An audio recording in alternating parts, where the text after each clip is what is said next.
like to introduce the head coach for the Houston Dynamo, Kinnear. Coach, if we can first begin with your overall thoughts on tonight's match and your team's performance.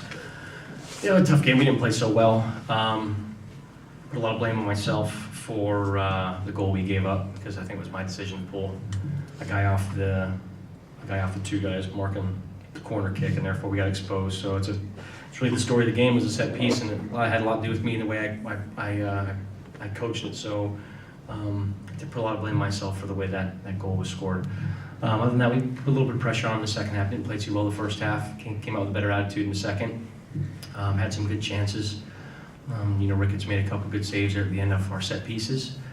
But overall, I mean, a disappointing night in the result, obviously. And then the way we played, I think we definitely played better during the season. I expect to play better than that again. But unlucky not to come out with something because I thought we created some chances there. Obviously, they got their chance at the end. We're getting caught and pushed forward, but a disappointing night. I don't think we played our best. It's been a good run for us. Good climb to the top of the Western Conference stands in MLS. We're halfway there. And it's been difficult to get there. It's going to be harder to stay there. So so far, so good. Decent season and halfway to go. Thank you, Coach. We'll begin with questions. Joseph. Dominic, what was missing tonight that you had in the previous 11 games? And was there anything that the Galaxy did particularly effectively to frustrate your team? I don't think they frustrated us. I think they played to their strengths, and that was good long balls up to the front two. And they were winning quite a few of those, and I think their defenders were being very tight and very physical. So I think we came out. Our warm-up was excellent. I thought we'd come out with a pretty good first 5 minutes, and we did, and it kind of carried over. So I think we came out flat tonight. And like I said, I think we're chasing the game. Obviously, the energy level rises. I think in the first half they were just a little bit more physical than we were. Okay, next question, Richard. How would you rate Brian Shing's performance tonight and kind of integrating him back into the squad? How's that process been? Yeah, it's been pretty easy. I mean, he's been around these guys for ages. I think the half that he had last week in Salt Lake was very productive. I just think overall our passing, which I'm very proud of, and the service we get to the front two was off enough where it was, I think we were kind of frustrating ourselves.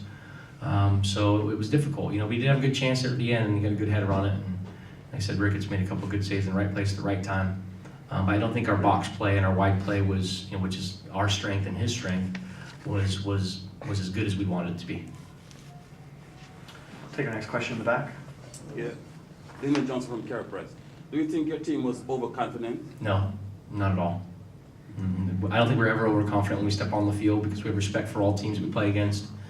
And watching them and the way they played last week in San Jose, I think they came off the field wanting the game to continue because they were kind of getting a hold of the game.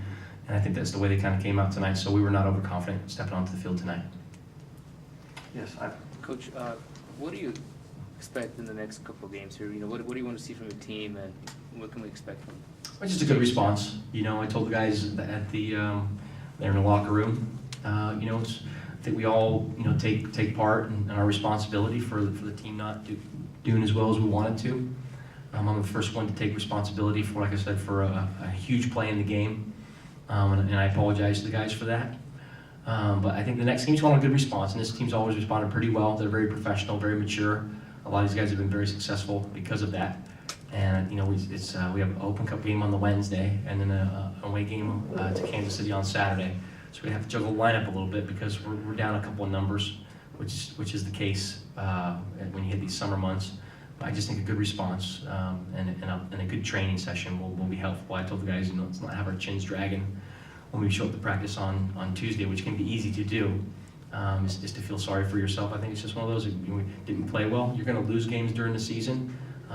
Don't dwell on the losses and don't dwell on the victories. I think you always just try to look forward to the next game and make sure you're prepared to play. Yes, Richard.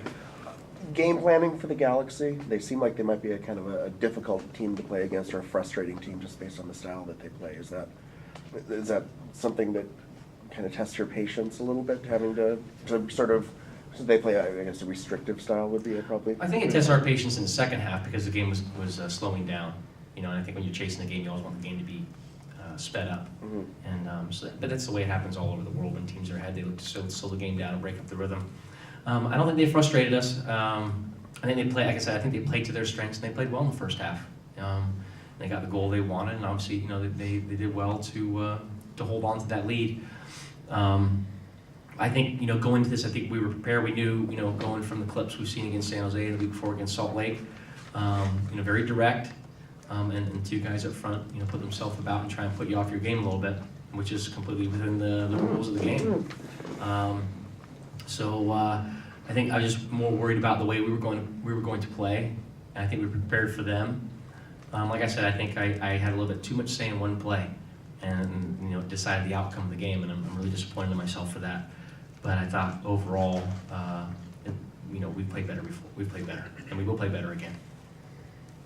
Yes, Patrick. As you mentioned, with these summer months with players being unavailable, and there's one coming back, Rico Clark, can you speak about his play in the Confederations Cup and also the coming loss for the Gold Cup of Holden and Ching? It's always difficult. I think Bob is very fair with what he does.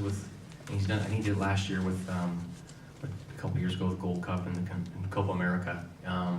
So he's good about not hurting one team too much.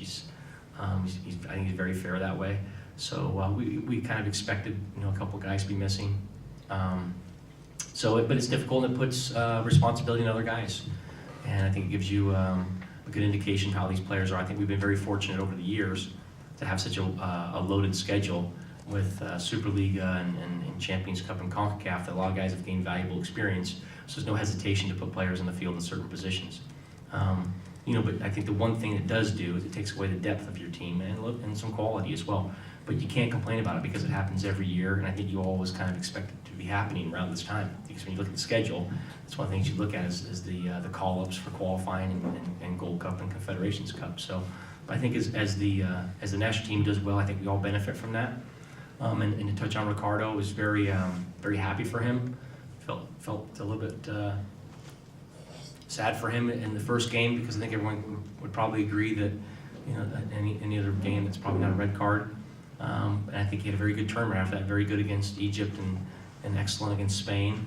And I think we all agree that we all had our hearts very pumped up at halftime. And with the way the guys played, I think Ricardo Clark had a very big part in the success of the team in South Africa. Okay, any further questions? Yes, Andrea? I was wondering, in terms of the Gold Cup affecting, do you think it's a problem that MLS keeps expanding? And you talk about the depth of that player pool for those sorts of competitions as well, if you're already feeling a little bit thin? That can be a problem. I think it's kind of what you lose in the expansion draft. And I've always said, I think if you look at the players that Houston Dynamo's lost over the years in the expansion draft, lost some pretty good players. You look at Ryan Cochran, Adrian Saru, and Nate Jake, all good players. So it's how your young guys come through. If they come through correctly, then expansion doesn't really hurt you that much. But I think in as far as the player pool goes, you're getting tested, very severely in this period of time, especially like I said, the summer months with guys getting called away. So it's kind of a dicey situation, but I don't think the league is taking it lightly. They're not just expanding to expand. I think they want to make sure they're doing it correctly. And sometimes it's hard, because not on top of your call-ups, you may have some injuries as well, and you may get hit a lot harder than some other teams do for other reasons, and you throw in maybe some suspensions, and you're really looking down possibly the back end of your roster.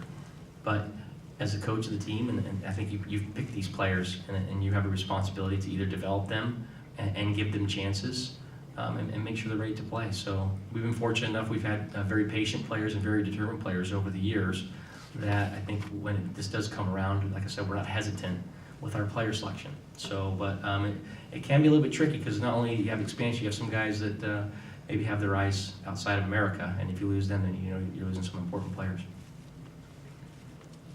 Okay, any further questions? We'll take one last question. Yes. What'd you think of the way Corey Ash played tonight? He did okay. Made some decent crosses in the second half. But I think, like I said, overall, I don't think we were fantastic. I don't think we were awful. But we were kind of around the game. But I don't think obviously we controlled portions of it. But I don't think we dominated them in a lot of aspects of the game. Like I said, I think our wide play tonight has been better at times.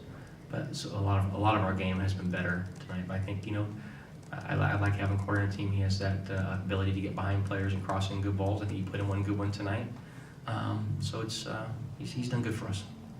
Thank you, Coach. Thank you, everyone. Thank you. Bruce Arena will be joining